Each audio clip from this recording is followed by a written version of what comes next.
तो बहुत बहुत स्वागत है आप सभी का हमारे आज के सेशन में शिवोपदेशामृत ग्रंथ की क्लासेस में, जिसमें हम चर्चा कर रहे थे श्लोक संख्या 5 को हमने पूर्ण कर लिया है और अब उसके बाद आज हम पढ़ने वाले हैं श्लोक संख्या 6। तो श्लोक संख्या 6 बहुत सुंदर है, आप अपनी स्क्रीन में देख पा रहे हैं। कृपया दोहराने का प्रयास कीजिए। दृष्टे, सब अपना माइक ऑन करके बोलिए। दृष्टि स्वभाव स्वभाव जनिता जनिता वपुषा, शब्दार्थ से पढ़ने का प्रयास कीजिए। वपुषा वपुषा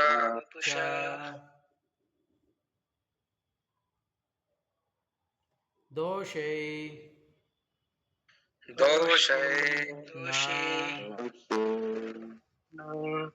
प्राकृत्वम्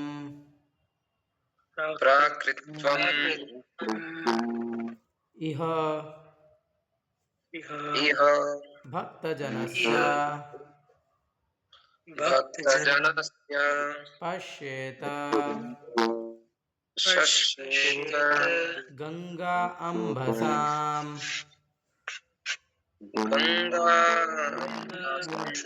न खलु बुद्बुदफेन पंकैः ब्रह्मदेवत्वम् अपगच्छति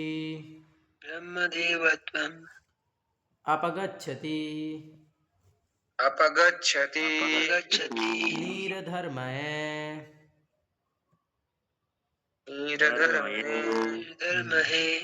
दृष्टे स्वभावजनितैर्वपुष्पश्च दोषैर्न प्राकृतत्वम् इह भक्तजनस्य पश्येत् गंगाम्बसां न खलु बुद्बुदफेन पंकैर्ब्रह्मद्रवत्वं पगच्छति नीरधर्मये। ये बहुत ही सुंदर श्लोक है, अनुवाद है। अपनी मूल कृष्ण भावना भावित स्थिति में रहते हुए शुद्ध भक्त अपने आप को शरीर नहीं मानता है। ऐसे भक्त को भौतिकतावादी दृष्टिकोण से नहीं देखा जाना चाहिए। निसंदेह भक्त के निम्न कुल में उत्पन्न होने, उसके कुरूप चेहरे, विकृत शरीर या रोगी अथवा अशक्त शरीर की परवाह नहीं करनी चाहिए। साधारण दृष्टि से ऐसे दोष शुद्ध भक्त के शरीर में प्रकट दिख सकते हैं, लेकिन इन सब दिखने वाले दोषों के बावजूद शुद्ध भक्त का शरीर कभी दूषित नहीं होता। यह ठीक गंगा जल के समान है, जो कभी कभी वर्षा ऋतु में बुदबुदे, फेन तथा कीचड़ से पूरित हो जाता है, किंतु कभी दोषित नहीं होता। अतएव जो लोग आध्यात्मिक ज्ञान में उन्नत हैं, वे जल की अवस्था का विचार किए बिना गंगा में स्नान करेंगे। तो इस श्लोक में हमें वैष्णव अपराध से बचने का तरीका बताया गया है कि हमें किस प्रकार से शुद्ध भक्तों को देखना चाहिए, जो उत्तम अधिकारी हैं, जो शुद्ध भक्त हैं, जो भक्त हैं, जो अपने आप को शरीर नहीं मानते हैं। ऐसे भक्तों को हमें, क्योंकि हम तो शरीर हैं, हम तो अपने आप को आत्मा रूप में नहीं देख पा रहे हैं, तो हम क्या करते हैं, हम उस ऐसे शुद्ध भक्त का जो कि आत्मा के स्तर पर है, उसको भी शरीर को देख करके हम निर्णय लेने लगते हैं या उसके बारे में कुछ कहने लगते हैं। किंतु यहाँ पर बताया गया है कि ऐसे व्यक्ति को हमें शरीर से उसकी पहचान नहीं करनी चाहिए कि अरे ये तो कुरूप है, अरे उसके शरीर में तो ये रोग है, अरे ये तो विकृत है, अरे ये तो निम्न कुल में जन्म लिया है। इस प्रकार से ये सब चीज़ें शरीर से संबंधित हैं, इन्हें हमें शरीर से संबंधित चीज़ों को कंसिडर नहीं करना चाहिए, क्योंकि वह व्यक्ति वास्तविकता में शरीर नहीं है। इस बात को वो अनुभव भी कर चुका है। हम नहीं कर पाए इसलिए हम ऐसा देख पाते हैं, लेकिन जो व्यक्ति जैसे कि गंगा जल को जानता है कि ये तो पवित्र ही है और ये हर स्थिति में पवित्र ही रहेगा और ये पवित्र करने वाला है, तो हो सकता है अभी बारिश के कारण उसमें फेन आ गया है या कीचड़ हो गया है, या बुदबुदे आने लगे हैं, किंतु फिर भी यह जल पवित्र ही माना जाएगा। तात्पर्य, शुद्ध भक्ति जो कि आत्मा की क्रिया है, दूसरे शब्दों में भगवान की दिव्य प्रेममयी सेवा मुक्त अवस्था में संपन्न की जाती है। हम जो शुद्ध भक्ति है वह आत्मा की क्रिया है। शुद्ध भक्ति वह शरीर से नहीं होती है, वह मन से नहीं होती है, वह बुद्धि से नहीं होती है। शुद्ध भक्ति आत्मा की क्रिया है। वह आत्मा के स्तर पर जो व्यक्ति है वही व्यक्ति वास्तविकता में भगवान की शुद्ध भक्ति कर सकता है। यानी कि दूसरे शब्दों में कहा जाए तो जो भगवान की प्रेममयी सेवा है वह व्यक्ति तभी करेगा जब वह मुक्त हो जाएगा, तभी कर सकता है। गुरु महाराज बोलते हैं ऐसा नहीं कि यहाँ पर सेवा कर रहे हैं और उसके बाद छुट्टी, उसके बाद जाकर के बस ब्रह्म में लीन हो जाएंगे, फिर कुछ करना नहीं है, ऐसा नहीं है। हमें वास्तविकता में हम ये सेवा कर रहे हैं ताकि हम मुक्त होकर के वास्तविक सेवाएं कर पाएं। यही सेवाएं कंटिन्यू करनी है। यहाँ पर भी भगवान के लिए भोग बनाना है, यहाँ पर भी भगवान को सजाना है, यहाँ पर भी जो है भगवान के लिए विभिन्न कार्य करने हैं, और मुक्त होने के बाद भी भगवान के धाम में जा कर के भी इन्हीं कार्यों को हमें करना है और अधिक शुद्ध रूप में। भगवद गीता में कहा गया है, मां च यो व्यभिचारेण भक्ति योगेन सेवते सगुणान समतीत्येतान ब्रह्म भूयाय कल्पते। जो पूर्ण भक्ति में संलग्न रहता है उसका किसी भी परिस्थिति में पतन नहीं होता। वह तुरंत भौतिक प्रकृति के गुणों को पार करके ब्रह्म पद को प्राप्त करता है। जो भगवान की अव्यभिचारिणी, माम चयो अव्यभिचारेण भक्ति योगेन सेवते, जो भगवान की, अब ये व्याभिचार और अव्यभिचार ये क्या होता है?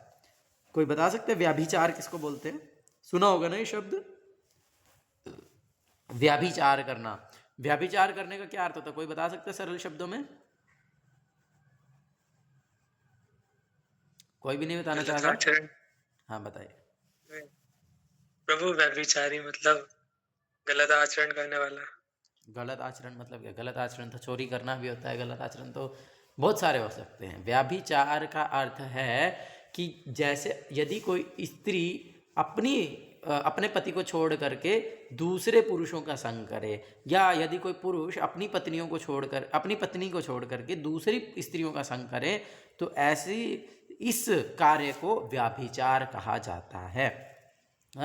और यहाँ पर क्या बोल रहे हैं? अव्याभिचार, अव्याभिचारिणी। तो जो यहाँ पर भक्ति की बात की गई है वह कैसी होनी चाहिए? अव्यभिचारिणी होनी चाहिए, मतलब सती होनी चाहिए, मतलब केवल कृष्ण की भक्ति को अव्यभिचारिणी भक्ति कहा जाता है। नहीं हम तो शिव जी की भी पूजा करेंगे जी, हम तो इस देवी देवता की भी पूजा करेंगे, हम तो उस देवी देवता की भी पूजा करेंगे, हम तो पितरों की भी पूजा करेंगे, हम तो ये भी करेंगे, हम तो वो भी करेंगे, हम तो गले में क्या बोलते हैं कोई टोटका किया हुआ कुछ पहनेंगे, हम तो ये ताबीज पहनेंगे, हम तो ये धागा पहनेंगे, या कुछ भी इस प्रकार से कोई भी उदाहरण लिया जा सकता है। ये करते हुए यदि हम भक्ति कर रहे हैं तो वह भक्ति अव्यभिचारिणी नहीं है। अव्यभिचारिणी का अर्थ है जब केवल भगवान की भक्ति के अतिरिक्त और कुछ नहीं। सती स्त्री का अर्थ है उसका पति, उसके अतिरिक्त और कुछ नहीं। इसका मतलब ऐसा नहीं है कि दूसरे लोग गलत हैं, इसका मतलब ये थोड़ी है कि दूसरे पुरुष तो अस्पर्श्य हैं। नहीं, अस्पर्श्य नहीं है, लेकिन उसके लिए अस्पर्श्य है ना। वो किसी दूसरे पुरुष को देखेगी भी नहीं, वो किसी पुरुष के ऊपर आंख उठा करके भी नहीं देखेगी, उसको छूना तो दूर की बात है। तो उसी प्रकार से ऐसा नहीं है कि ये सारी विधियां गलत हैं या दूसरे देवी देवताओं की पूजा करने की यहाँ पर भर्त्सना की गई, नहीं, वो नहीं है, वो गलत नहीं है, वो ठीक है, लेकिन वो अव्यभिचारिणी भक्ति नहीं है। और यदि कोई अव्यभिचारिणी भक्ति करता है तो उससे क्या होता है? भगवान बोल रहे हैं सगुणान समतीत्येतान, तो फिर वह जो है तीनों गुणों से मुक्त हो करके, उनसे ऊपर उठ करके ब्रह्म भूयाय, ब्रह्म पद को प्राप्त करता है। अरे प्रभुपाद जी अव्यभिचारिणी का ही शब्द बता रहे हैं। अव्यभिचारिणी भक्ति का अर्थ है अनन्य भक्ति। अनन्य भक्ति, अनन्य भक्ति मतलब उसमें कुछ और अन्य नहीं है भक्ति के अतिरिक्त, भगवान की सेवा के अतिरिक्त उसमें और कुछ नहीं है। भक्तिमय सेवा में रत मनुष्य को भौतिक इच्छाओं से मुक्त होना चाहिए। इस कृष्ण भावनामृत आंदोलन में मनुष्य की चेतना में बदलाव आवश्यक है। हाँ, और यदि कोई इस प्रकार से अव्यभिचारी भक्ति करता है, अनन्य भक्ति करता है, तो उसके चरित्र में बदलाव अवश्य ही आ जाएगा। ये आवश्यक है। और प्रभुपाद बोलते भी हैं कि ये जो कृष्ण भावनामृत आंदोलन है, ये चरित्र निर्माण के लिए है। तो यहाँ पर हमारे चेतना के स्तर को उठाने के लिए ये जो कृष्ण भावनामृत आंदोलन है, और हम ऐसे बहुत सारे लोगों को देखते हैं जो कि भक्ति के नाम पर बहुत कुछ करते हैं, लेकिन सालों सालों के बाद भी उनके चेतना में कोई परिवर्तन नहीं आता, उनके चरित्र में कोई परिवर्तन नहीं आता है। हाँ, तो इसीलिए जो कृष्ण भावनामृत आंदोलन है, इसमें मनुष्य की चेतना में बदलाव आएगा ही आएगा। यदि चेतना को भौतिक भोग की ओर लक्षित किया जाता है तो वह भौतिक चेतना है, और यदि उसे कृष्ण की सेवा की ओर लक्षित किया जाता है तो वह कृष्ण भावनामृत है। बड़ा सुंदर उदाहरण दिया है। प्रभुपाद एक्चुअली ये चीज़ मैंने गुरुमाज की क्लास में सुनी है, गुरुमाज, और मैंने इसका शॉर्ट भी बनाया था, अगर आपने गुरुमाज के चैनल में देखा होगा। क्या है कि जैसे ही हम अपनी इंद्रिय तृप्ति के विषय में सोचते हैं, भौतिक सुख लेने के विषय में सोचते हैं, भोग करने के बारे में सोचते हैं, इमीडिएटली हम क्या है, हमारी चेतना भौतिक हो जाती है, हम भौतिक स्तर पर आ जाते हैं। और वही यदि हम कृष्ण के बारे में सोचते हैं, कृष्ण की सेवा के विषय में सोचते हैं, तो फिर हमारी जो बुद्धि है वह आध्यात्मिक हो जाती है, या जो है कृष्ण भावना भावित होती है। शरणागत व्यक्ति बिना भौतिक विचार के ही कृष्ण की सेवा करता है। अन्याभिलाषिता शून्यम, ये हमने पहले चर्चा किया था। और ज्ञान कर्मादि अनावृतम, अनन्य भक्ति जो शरीर तथा मन के कार्यों से यथा ज्ञान एवं कर्म से परे हैं, शुद्ध भक्ति योग कहलाती है। भक्ति योग आत्मा की सही सक्रियता है। आत्मा के स्तर पर हम निष्क्रिय नहीं हो जाएंगे, लेकिन आत्मा के स्तर पर पहुंच करके व्यक्ति वास्तविकता में क्या होगा, भगवान की भक्ति में लग जाएगा। तो इसलिए ये जो भक्ति हो गई, ये आत्मा की सही सक्रियता है। और जब मनुष्य वास्तव में अनन्य शुद्ध भक्तिमय सेवा में संलग्न हो जाता है, तो वह पहले से ही मुक्त रहता है। तो इसका मतलब यदि कोई भगवान की सेवा में लग गया है, इसका मतलब वो ऑलरेडी ही इज लिबरेटेड, वो पहले से ही मुक्त है। कृष्ण का भक्त कभी भौतिक दशा से बंधता नहीं, भले ही वह शरीर से वह भौतिक रूप से बद्ध लगे। तो हमको शुद्ध भक्त देखने से लग सकता है, हमको देखने से लग सकता है कि अरे प्रभुपाद जी को भी तो जो है इतनी बीमारियां थी, ये था वो था, लेकिन ये हमें उनका भौतिक शरीर जो है वो भौतिक रूप से बंधा हुआ दिख सकता है, लेकिन वास्तविकता में वे जो है भौतिक दशा में बंधते नहीं है। इतना सारा बीमारी होने के बाद भी, या इतने सारे कष्ट होने के बाद भी, कोई प्रभुपाद जी उसके लिए वो थोड़ी करते थे कि नहीं अरे मुझे तो बहुत कष्ट है, चलो अब मैं एक ही जगह रहूँगा, अरे मुझे तो बहुत परेशानी है, मुझे तो ऐसे है, मुझे तो वैसे है, तो मैं नहीं। वो फिर भी कंटिन्यूसली ट्रैवलिंग करते रहे हैं, वो फिर भी कंटिन्यूसली प्रचार कार्य करते रहे हैं। हाँ, और उनका शरीर उनके प्रचार कार्यों में बहुत ज़्यादा बाधा नहीं दे पाया है। अतएव मनुष्य को चाहिए कि वह शुद्ध भक्त को भौतिकतावादी दृष्टिकोण से ना देखे। तो इसीलिए हमें ऐसे शुद्ध भक्त को भौतिकतावादी दृष्टिकोण से नहीं देखना चाहिए। जब तक कोई वास्तव में भक्त नहीं होता, तब तक वह दूसरे भक्त को ठीक से पहचान नहीं पाता। जैसे कि पिछले श्लोक में बताया गया है, भक्त 3 प्रकार के होते हैं, कनिष्ठ अधिकारी, मध्यम अधिकारी तथा उत्तम अधिकारी। कनिष्ठ अधिकारी भक्त तथा अभक्त में अंतर नहीं कर पाता, उसे तो केवल मंदिर में अर्चा विग्रहों के पूजन में से प्रयोजन रहता है, किंतु मध्यम अधिकारी भक्त तथा अभक्त में और भक्त तथा भगवान में अंतर कर सकता है। इस तरह वह पूर्ण पुरुषोत्तम भगवान भक्त तथा अभक्त के साथ भिन्न भिन्न आचरण करता है। हाँ, तो वो भक्त को भगवान भी नहीं समझता है, वह जानता है कि भक्त का क्या स्थिति है और भगवान का क्या स्थिति है, दोनों किस प्रकार से अलग हैं। जो वास्तविकता में भक्त है वह कभी भी भगवान और भक्त को एक नहीं मानता। ये नहीं कि भाई जैसे हम बहुत सारे लोग हमको बोलते हैं हमारे लिए तो आप ही कृष्ण है जी, हमारे लिए तो आप ही भगवान है। नहीं नहीं, हम भगवान नहीं है, हम तो भगवान के दास हैं।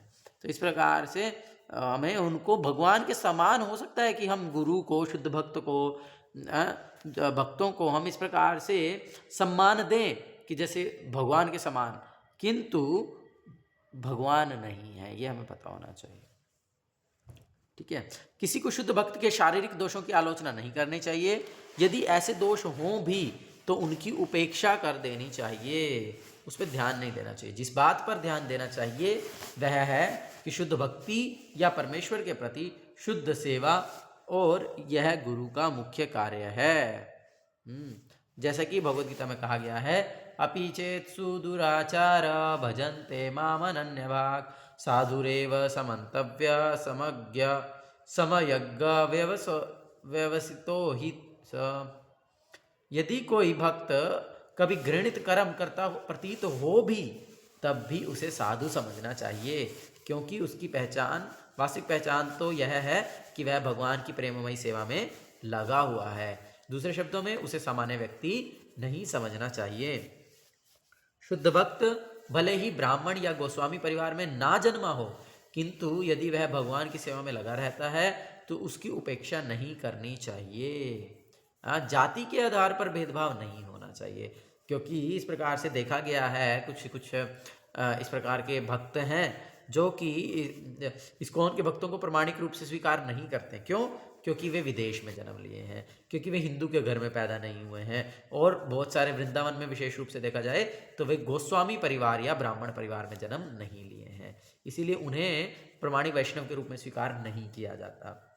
हाँ, लेकिन ऐसा नहीं होना चाहिए, यहाँ पर बता रहे हैं। वास्तव में जाति या वंश परंपरा जैसी भौतिक बातों पर आधारित गोस्वामी परिवार नहीं हो सकता। गोस्वामी उपाधि तो शुद्ध भक्तों का एकाधिकार है। हम इस प्रकार 6 गोस्वामियों की बात तो करते हैं, जिनमें रूप गोस्वामी तथा सनातन गोस्वामी प्रमुख हैं। वे एक प्रकार से मुसलमान बन चुके थे, अतएव उन्होंने अपना नाम दबीर खास तथा साकर मल्लिक रख लिया था, लेकिन श्री चैतन्य महाप्रभु ने स्वयं उन्हें गोस्वामी बनाया। अतएव गोस्वामी उपाधि वंशागत नहीं है। गोस्वामी शब्द उस व्यक्ति का सूचक है जो अपनी इंद्रियों को वश में रख सके, जो इंद्रियों का स्वामी हो। भक्त इंद्रियों के वश में नहीं होता, वह तो इंद्रियों का नियामक होता है। फलस्वरूप उसे स्वामी या गोस्वामी कहा जाना चाहिए, भले ही वह गोस्वामी परिवार में उत्पन्न ना हुआ हो। इस सूत्र के अनुसार जो गोस्वामी श्री नित्यानंद प्रभु तथा श्री अद्वैत प्रभु के वंशज हैं वे निश्चित रूप से भक्त हैं, लेकिन जो भक्त अन्य परिवारों से संबंधित हैं उनमें भेदभाव नहीं बरतना चाहिए।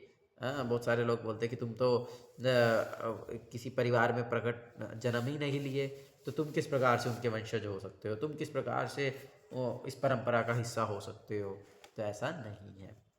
निसंदेह भक्त चाहे पूर्वाचार्यों के परिवार के हों या किसी सामान्य परिवार के हों, उन्हें एक समान माना जाना चाहिए। किसी को यह सोचकर कि ओहो यह अमेरिकी गोस्वामी है, उसके साथ भेदभाव नहीं बरतना चाहिए। ना ही यह सोचना चाहिए कि यह नित्यानंद वंशज गोस्वामी है। कृष्ण भावनामृत आंदोलन के अमेरिकी वैष्णवों को गोस्वामी उपाधि दिए जाने पर भीतर ही भीतर विरोध की धारा चल रही है। कभी कभी लोग अमेरिकी भक्तों से सीधा कह बैठते हैं कि उनका सन्यास या उनकी गोस्वामी उपाधि प्रमाणिक नहीं है, किंतु श्रील रूप गोस्वामी के इस श्लोक के अनुसार अमेरिकी गोस्वामी तथा आचार्य कुल के गोस्वामी अभिन्न है। तो इसलिए जाति के आधार पर हमें इस प्रकार से भेदभाव नहीं करना है। उसके बाद आगे पढ़ेंगे लक्षा प्रभु जी। प्रभु जी, हरे कृष्ण।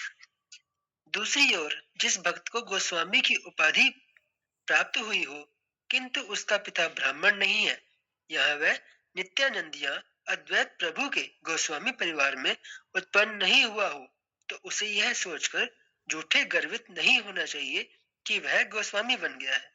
उसे यह सदैव स्मरण में रखना चाहिए कि ज्यों ही वह भौतिक दृष्टि से गर्वित हो उठता है, उसका पतन हो जाता है। यह कृष्ण भावनामृत आंदोलन एक दिव्य विज्ञान है और इसमें ईर्ष्या या द्वेष के लिए कोई स्थान नहीं है। यह आंदोलन उन परमहंसों के लिए है जो समस्त द्वेषों से रहित हैं। परम निर्मित सराणाम मनुष्य को यह ईर्ष्या नहीं करनी चाहिए कि वह गोस्वामी परिवार में उत्पन्न हुआ है या उसे गोस्वामी की उपाधि प्रदान की गई है। जो ही कोई ईर्ष्या करता है वह परमहंस के पद से गिर जाता है। ठीक है, पढ़िए। यदि हम वैष्णव के शारीरिक दोषों पर ध्यान देते हैं तो यह समझ लीजिए कि हम वैष्णव के चरण कमलों पर अपराध कर रहे हैं। वैष्णव के चरण कमलों पर किया गया अपराध अत्यंत गंभीर होता है। निसंदेह श्री चैतन्य महाप्रभु ने इस अपराध को हाथी माता अर्थात उन्मत्त हाथी का अपराध कहा है। एक उन्मत्त हाथी विनाश कर सकता है, विशेष रूप से जब वह सुंदर कटे कटे उद्यान में प्रवेश कर जाता है। अतएव मनुष्य को अत्यंत सावधान रहना चाहिए कि उससे किसी वैष्णव के प्रति अपराध न हो। प्रत्येक भक्त को श्रेष्ठ वैष्णव से उपदेश ग्रहण करने के लिए तैयार रहना चाहिए और श्रेष्ठ वैष्णव को कनिष्ठ वैष्णव की सभी तरह से सहायता करने के लिए तैयार रहना चाहिए। हाँ कृष्ण भावनामृत में अब हाँ, यहाँ पर बहुत ही सुंदर उदाहरण दिया है हाथी माता कि जब इस प्रकार से हम वैष्णवों के साथ भेदभाव करते हैं या किसी भी प्रकार से किसी वैष्णव के चरण में अपराध करते हैं तो उससे क्या होता है वो बता रहे हैं कि वह हाथी माता के समान है। जैसे एक मत्त हाथी, एक पागल हाथी यदि एक बहुत सुंदर उद्यान में घुस जाए, एक बहुत सुंदर ऐसे पार्क में घुस जाए जहाँ पे बहुत सुंदर फल खिले हैं, बहुत सुंदर फूल खिले हैं, बहुत अच्छे फलों के पेड़ हैं जिन पे फल लदे हुए हैं, तो वो पागल हाथी क्या करेगा? वो सारे पेड़ों को गिरा देगा, सारे बगीचे को तहस नहस कर देगा, सारे फूलों को दबा देगा और इस प्रकार से पूरा जो इतना सुंदर उद्यान है उसको पूरा का पूरा नष्ट कर देगा। तो हमारा भक्ति क्या है? हमारे भक्ति जीवन को किससे कंपेयर करते हैं? भक्ति लता से। ये एक पौधे के समान है, भक्ति लता है। तो फिर अगर हम इस प्रकार से वैष्णव के चरणों में अपराध कर देते तो हमारी ये जो भक्ति लता है ये इस प्रकार से विनाश हो जाती है जैसे उस लता, वो लता जिस उद्यान में लगी थी उस उद्यान को आकर के हाथी कुचल गया हो। तो इसीलिए हमें बहुत ही ध्यान रखना चाहिए कि हमसे वैष्णव अपराध ना हो, और यदि हमसे गलती से जाने अनजाने में हमारे अहंकार के कारण कभी वैष्णव अपराध हो भी जाए और हमें पता है कि हाँ मैंने उसको ऐसा बोला था और उसकी बात, इस बात को भक्त बहुत बुरा मान लिया और उस कारण से मेरा अपराध हो गया है, तो उनसे जा कर के क्षमा मांग लेनी चाहिए, उनके चरणों में गिर जाना चाहिए। और यदि हमें पता ही नहीं है कि अपराध किसके चरणों में हुआ है तो फिर हमें दूसरे वैष्णवों की सेवा करनी चाहिए और वैष्णवों को प्रसन्न करना चाहिए और उनसे आशीर्वाद प्राप्त करना चाहिए, तो वो स्वतः फिर हमारा अपराध जो है वो क्षमा हो जाता है। एक बहुत सुंदर कहानी है रूप गोस्वामी की ही, पास्ट टाइम है, मुझे थोड़ा थोड़ा याद है कि एक बार रूप गोस्वामी जप कर रहे थे और वे भगवान की नित्य लीला का दर्शन कर रहे थे, क्योंकि भगवान की जो नित्य लीला उनके सामने प्रकट थी, वो उनका दर्शन करते रहते थे नित्य रूप से। तो वे जप करते समय उनके सामने एक बहुत ही सुंदर लीला चल रही थी, जिस लीला में क्या हो रहा था कि भगवान कृष्ण एक टहनी पर पैर रखे हैं, जिससे कि एक पेड़ पर चढ़े हुए हैं और उसकी टहनी पर पैर रखे हुए हैं, जिससे कि वो टहनी नीचे की ओर झुकी हुई है। और श्रीमती राधा रानी क्या कर रही हैं? वे नीचे से उस टहनी पर लगे हुए फलों को तोड़ने का प्रयास कर रही हैं। तो जैसे ही श्रीमती राधा रानी के हाथ में एक फल आया तो भगवान कृष्ण ने अपने पैर को डाली से हटा लिया, जिससे कि क्या हुआ? वो डाली ऊपर उठ गई और राधा रानी उस फल के साथ हवा में झूलने लगी। हाँ, तो इस प्रकार से बड़ी सुंदर लीला को दर्शन करते हुए श्री रूप गोस्वामी हंस दिए। वो हंस दिए और उनको बड़ी हंसी आ गई। और जिस समय वे हंसे, वे तो ध्यान में है, वे तो नित्य लीला में है, उनकी तो आंखें बंद है, उनको नहीं पता क्या हो रहा है संसार में, लेकिन वे जप कर रहे हैं और इस प्रकार से वो नित्य लीला का आस्वादन कर रहे हैं। लेकिन उसी समय उनके सामने से एक दूसरे बहुत ही महान वैष्णव जा रहे थे और उन वैष्णव का शरीर अष्टावक्र था। अष्टावक्र मतलब 8 जगह से मुड़ा हुआ था। और इस प्रकार से वे अष्टावक्र भक्त जब जा रहे थे और उन्होंने देखा कि रूप गोस्वामी उन पर हंस रहे हैं, तो ये बात उनको थोड़ी सी चुभ गई। वो तो शुद्ध वैष्णव थे, वो तो किसी से ईर्ष्या नहीं करते थे, किसी को बहुत ही विनम्र थे, लेकिन उनके हृदय में ये बात आ गई कि अरे देखो मेरा कैसा रूप है। उन्होंने रूप गोस्वामी के प्रति कोई भी गलत भावना उनके मन में नहीं आई, उनके मन में केवल अपने शरीर के लिए ही विचार आ गया कि अरे देखो मेरे पास कैसा शरीर है कि लोग कि दूसरे कि कितना कुरूप है कि कोई भी इसको देखता है तो वह हंस पड़ता है। इस प्रकार से वे सोच रहे थे। उन्होंने रूप गोस्वामी के विषय में कुछ भी गलत नहीं सोचा कि अरे देखो मेरे ऊपर हंस रहा है, ऐसा नहीं। वो अपने विषय में ही सोच रहे थे, लेकिन उससे भी उनको वैष्णव अपराध लग गया। और वह वैष्णव अपराध लगने के कारण इमिडिएटली जो नित्य लीला का दर्शन कर रहे थे वो बंद हो गया। और अब तो रूप गोस्वामी परेशान, बार बार जप कर रहे हैं, ध्यान करने का प्रयास कर रहे हैं, लेकिन ध्यान में लीला आई नहीं रही है, क्योंकि ये सोचा नहीं जाता है, ये स्पेकुलेशन नहीं की जाती है, वो प्रकट होती है एक समय के बाद। जब व्यक्ति शुद्ध होता है, जप करते करते इतना शुद्ध हो जाता है कि स्वतः जो भगवान की नित्य लीला है वह प्रकट होने लगती है। सोचने की जरूरत नहीं होती है, ऐसे हम सोचें अरे भगवान ऐसे कर रहे होंगे, राधा रानी ऐसे कर रही होंगी, नहीं नहीं, वो सोचने की आवश्यकता नहीं, वो नेचुरली हमारे सामने प्रकट होता है। तो जब तक वो प्रकट नहीं होता तब तक हमको आर्टिफिशियली सोचना नहीं है। तो फिर रूप गोस्वामी बहुत प्रयास कर रहे हैं, लेकिन उनके सामने वो लीला फिर से प्रकट नहीं हो रही।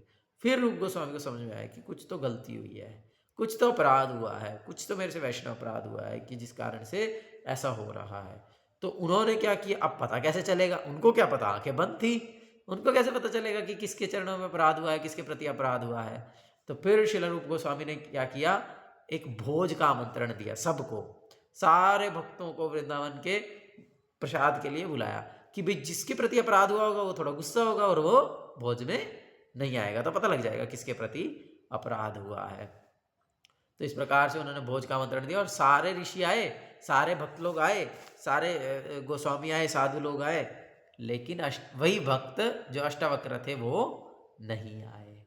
तो फिर रूप गोस्वामी को समझ में आ गया कि हाँ उनके प्रति अपराध हुआ है। तो फिर वो उनके पास गए, भोज, सबको भोज खिलाया भक्तों को, और फिर उसके बाद वे उन भक्त के पास गए और जा करके उनके चरणों में गिर गए कि मुझे क्षमा कर दीजिए, मुझसे अनजाने में शायद कुछ गलती हो गई। तो फिर दोनों ही एक दूसरे का आलिंगन करने लगे, रोने लगे और भाव विभोर हो गए। दोनों ही शुद्ध भक्त हैं और दोनों इस प्रकार से जो है करने लगे, लीला का प्रकट करने लगे।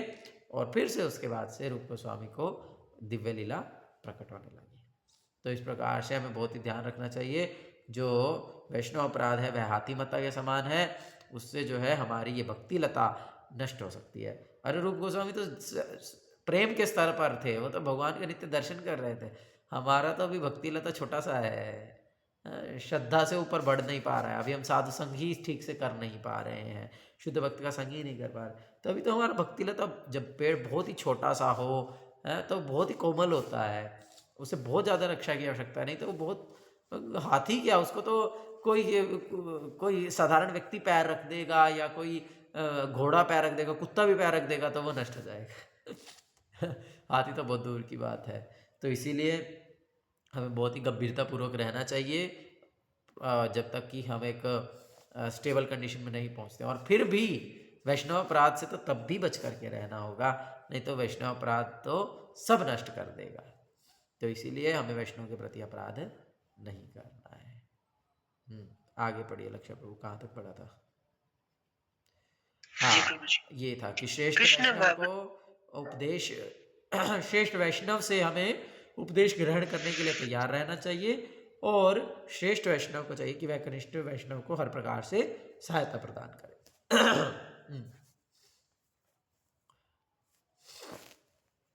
पढ़िए कृष्ण भावनामृत में। जी प्रभु जी। कृष्ण भावनामृत में अपने आध्यात्मिक विकास के अनुसार ही कोई किसी से श्रेष्ठ या निकृष्ट होता है। मनुष्य को भौतिक दृष्टि से शुद्ध वैष्णव के कार्य देखना वर्जित है। विशेष रूप से नवदीक्षित द्वारा शुद्ध भक्त को भौतिक दृष्टि से देखा जाना अत्यंत हानिप्रद है। अतएव शुद्ध भक्त का बाहरी स्वरूप नहीं देखना चाहिए, अपितु उसके आंतरिक गुण देखने चाहिए और यह समझने का प्रयत्न करना चाहिए कि वह भगवान की प्रेम भक्ति में किस तरह लगा हुआ है। इस प्रकार शुद्ध भक्त को भौतिक दृष्टि से देखने से बचा जा सकता है और इस तरह कोई मनुष्य स्वयं भी धीरे धीरे शुद्ध भक्त बन सकता है। हाँ, तो गौर गोविंद महाराज इस विषय में बहुत सुंदर बोलते थे कि जो भक्त उनके साथ रहते थे, उनके शिष्य जो उनको सेवा करते थे, वे उनको बोलते थे कि you are living with fire, कि आप जो हैं आप आग के साथ रह रहे हैं। तो ये आग कभी भी जला सकती है। कहने का तात्पर्य यही है कि हम सोच सकते हैं कि वही ये व्यक्ति तो बहुत भाग्यशाली है, या फिर बहुत ही बढ़िया है, हमेशा गुरुजी के साथ में रहते हैं। लेकिन वास्तविकता में उसका स्थिति क्या है वो वही जानता है। वो आग के साथ रह रहा है, वो एक शुद्ध भक्त के साथ रह रहा है, और हर क्षण उसे ध्यान रखना होगा कि कहीं वह उस शुद्ध भक्त के प्रति, गुरु के प्रति अपराध ना कर दे, कहीं उसके मन में कोई भी भौतिक विचार ना आ जाए इस प्रकार से कि भाई देखो मैं भी खा रहा हूँ, गुरुजी भी खा रहे हैं, मैं भी पहन रहा हूँ कपड़े, गुरुजी भी पहन रहे हैं, मेरे को भी ठंड लग रही है, गुरुजी को भी ठंड लग रही है, मैं भी जो है टॉयलेट जा रहा हूँ, गुरुजी भी टॉयलेट जा रहे हैं। तो अंतर क्या है? हम दोनों तो पर एक जैसी हैं, दोनों सेम ही तो हैं। ठीक है, हो सकता है इनको ये पुराने हो गए हैं, इनको ज़्यादा नॉलेज है, इस प्रकार से हम व्यक्ति के मन में साथ में रहते रहते विचार आ सकता है। तो लेकिन ये जो है बहुत ही हानिप्रद है, इससे हमारा पूरा भक्ति नष्ट हो जाएगा। तो इसीलिए जब हम शुद्ध भक्त के साथ या गुरु के साथ रहें तो हमें बहुत ही, गुरु में शुद्ध भक्ति ही है, तो इसीलिए शुद्ध भक्त ही बोल करके हम इस चर्चा को कंटिन्यू कर सकते हैं, गुरु शब्द अलग से बोलने की आवश्यकता नहीं। तो शुद्ध भक्त जो हैं, इसलिए हमें बहुत ही सावधानी पूर्वक शुद्ध भक्तों के साथ आदान प्रदान करना चाहिए। और विशेष रूप से जब तक हम नए हैं, हमारी श्रद्धा बहुत कोमल है, छोटे से हैं, हमको बहुत ज़्यादा नहीं है, तो हमें प्रयास करना चाहिए कि हम थोड़ा सा दूर में ही रहें। हाँ, जैसे बोलते हैं कि राजा होता है ना, राजा, कि राजा के ना तो बहुत पास जाना चाहिए और ना ही बहुत दूर जाना चाहिए। क्यों? क्योंकि मान लीजिए जब राजा बहुत खुश है और जो व्यक्ति बहुत दूर चला गया, वो राजा अब सबको कुछ कुछ धन बांट रहा है, कुछ है उपहार बांट रहा है, और इस प्रकार से सबको कुछ कुछ दे रहा है, लेकिन जो व्यक्ति बहुत दूर चला गया वो तो उससे, उस चीज़ से वंचित रह जाएगा। लेकिन एट द सेम टाइम बहुत पास में भी नहीं रहना है। क्यों? क्योंकि वही राजा का जब मूड खराब हो जाएगा, जब वही राजा गुस्से में होगा, जब वही राजा को कुछ बुरी खबर सुनने को मिलेगी, तो सबसे पहले वो अपने पास वाले को ही सूली पे चढ़ा देगा, है ना। तो इसीलिए ना तो बहुत पास रहना है ना बहुत दूर। सेम चीज़ हमें भक्तों के साथ करनी चाहिए, सेम चीज़ हमें गुरु जी के साथ हमें करना चाहिए कि हमें ना तो उनके बहुत ही ज़्यादा करीब चले जाना चाहिए। इतने करीब चले जाएंगे तो क्या होगा, फिर हम इसी प्रकार से देखेंगे और फिर हमको लगेगा, क्योंकि हम तो शरीर के स्तर पे ही हैं, तो हम तो शरीर के स्तर पे ही देख पाएंगे, तो इसीलिए फिर हमको लगेगा यार फिर हमारे में और इनमें अंतर ही क्या है? तो वो फिर बहुत बड़ा अपराध हो जाएगा और उससे बहुत नुकसान हो जाएगा। लेकिन अगर हम गुरु जी से बहुत दूर चले जाएंगे फिर तो हम कुछ पाएंगे ही नहीं। अगर हम साधु संघ से दूर चले जाएंगे फिर तो हमारा आध्यात्मिक जीवन वैसे ही नष्ट हो जाएगा। फिर जब हमने प्रोटेक्शन ही हटा दी अपने चारों तरफ से, तो साधु संघ हमारे चारों तरफ प्रोटेक्शन का काम करता है, बाढ़ का काम करता है। तो इसीलिए हमें इसलिए ना तो भक्तों से बहुत दूर जाना है, ना तो गुरु जी से बहुत दूर जाना है, और ना ही बहुत ज़्यादा पास आ जाना है। तो इसका हमें ध्यान रखना चाहिए। और विशेष रूप से इसीलिए हमें पहले उन भक्तों के संग में रहना चाहिए जो ऐसे शुद्ध भक्तों के संग में रहे हैं, क्योंकि वे जानते हैं कि उनके साथ कैसे रहना है। तो उनके साथ रहने से हम सीख पाएंगे, हाँ, उनके साथ इस प्रकार से आचरण करके हम सीख पाएंगे कि अच्छा इस प्रकार से रहना है, इतना बोलना है, ऐसे चलना है, ऐसे नहीं, ऐसे करना है, ऐसे नहीं करना है। बहुत सारी चीज़ें जैसे हमने सीखा है जो भक्त गुरु महाराज के साथ रहे हैं कि हमेशा जो है बाथरूम में बाल्टी को भर करके रखते हैं। गुरु महाराज सिखाए हैं कि हमेशा बाल्टी को भर करके रखना है, कभी भी इमरजेंसी हो सकती है, पानी खत्म हो जाए और आपको टॉयलेट जाना पड़े तो क्या करोगे? तो फिर आधी बाल्टी को टॉयलेट में डालो, आधी बाल्टी से नहा लो। हाँ, तो इस प्रकार से बहुत प्रैक्टिकल चीज़ें हमने उन भक्तों से सीखी हैं कि कैसे जब गुरु महाराज के साथ रहते हैं तो किस प्रकार से रहा जाता है। कि जैसे कि जब हम विशेष रूप से गुरु जी के साथ हो, इवन भगवान के मंदिर में भी हों, तो हमें प्रयास करना चाहिए कि हम एड़ी उठा करके चलें। क्योंकि जब हम एड़ी टच करते हैं तो देखा होगा कि धम धम धम धम आवाज़ आती है, कई जगह पे बहुत ज़्यादा आती है। विशेष रूप से जब एकदम शांति होगी ना, तब वो एड़ी की आवाज़ एकदम से आती है, धम धम धम। तो इसीलिए जब हम गुरु जी के साथ हैं या भगवान के साथ हैं, जैसे परिक्रमा करते हैं, तो उस समय हमें एड़ी उठा करके करना चाहिए। ये एकदम सॉफ्ट टच देना चाहिए जिससे कि एड़ी आवाज़ ना करे। वो एड़ी भगवान को बहुत डिस्टर्ब करती है। लोग जब परिक्रमा करते हैं और एड़ी का आवाज़ करते हैं तो उससे भगवान को बहुत डिस्टर्बेंस होती है।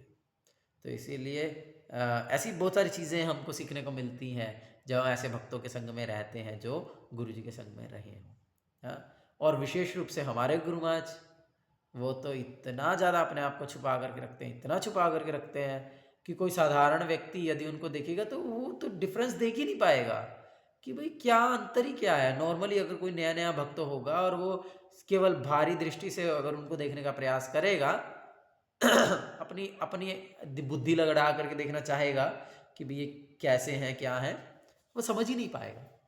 वो यही समझ पाएगा कि ये तो मेरे जैसी है, बल्कि मैं तो इनसे अच्छा हूँ। ये तो बेसिक चीज़ में भी गलती कर देते हैं, अरे मैं तो बहुत अच्छा हूँ, मैं तो इनसे भी अच्छा हूँ, मैं तो इनसे भी ज़्यादा जानता हूँ।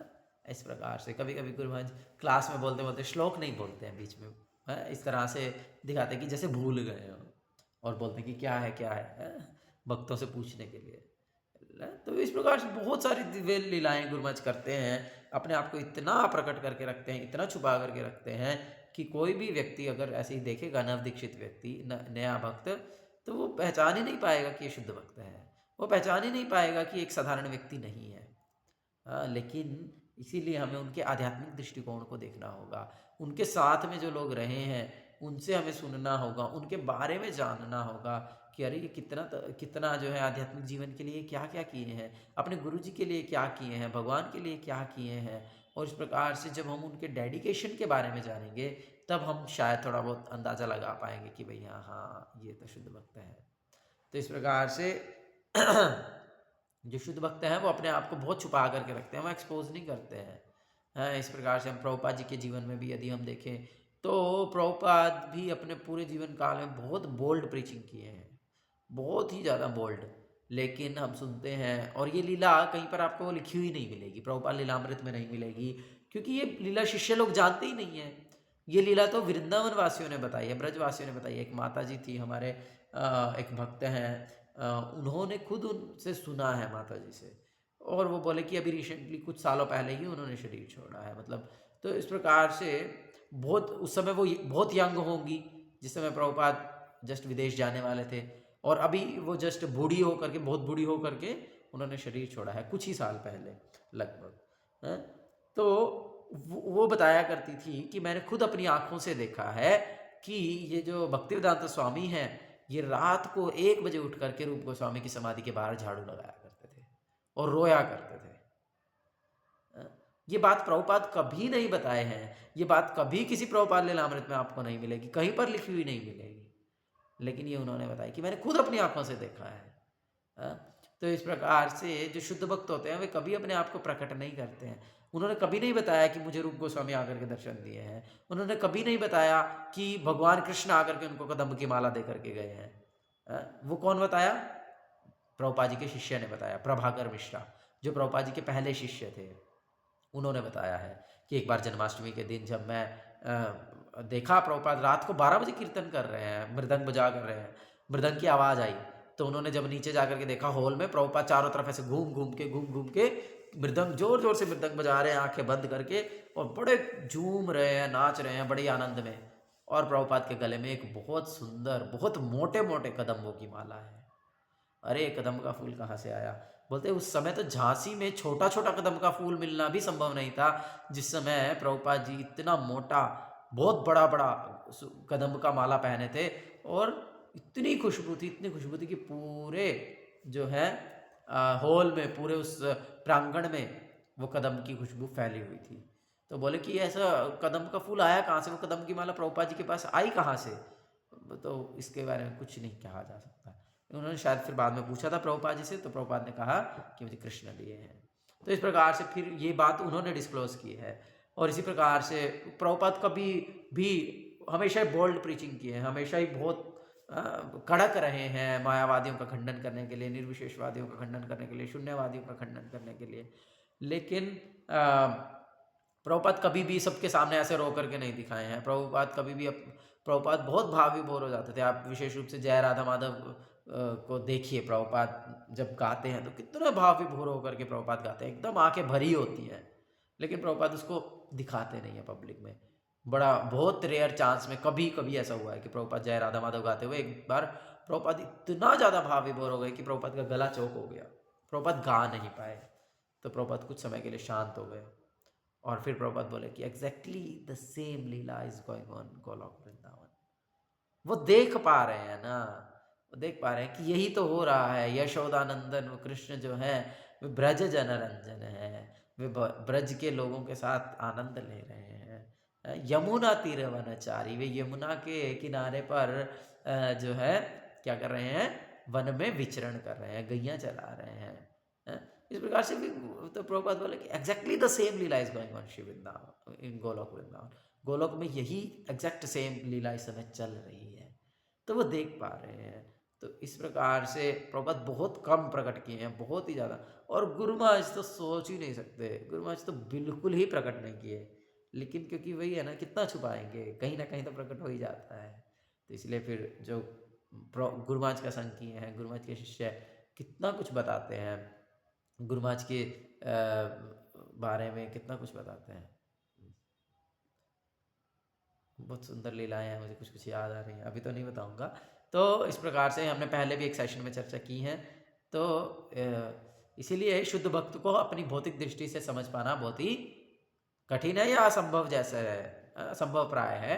तो इसीलिए हमें प्रयास करना है कि हम उन्हें भौतिक दृष्टि से ना देखें, उनकी आध्यात्मिक दृष्टिकोण को देखते हुए उनमें दोष ना देखें। यदि हमें भौतिक रूप से उनमें कोई दोष दिखता भी है, उनके शरीर में कुछ कमी दिखती भी है, तो हम उसे ना देखें। ठीक है जी। हरे कृष्णा कृष्ण कृष्ण हरे हरे, हरे राम राम राम हरे हरे। जय श्रील रूप गोस्वामी पाद की जय, श्री उपदेशामृत ग्रंथ की जय, श्रील प्रभुपाद की जय, सुख स्वामी श्रील गुरु महाराज की जय।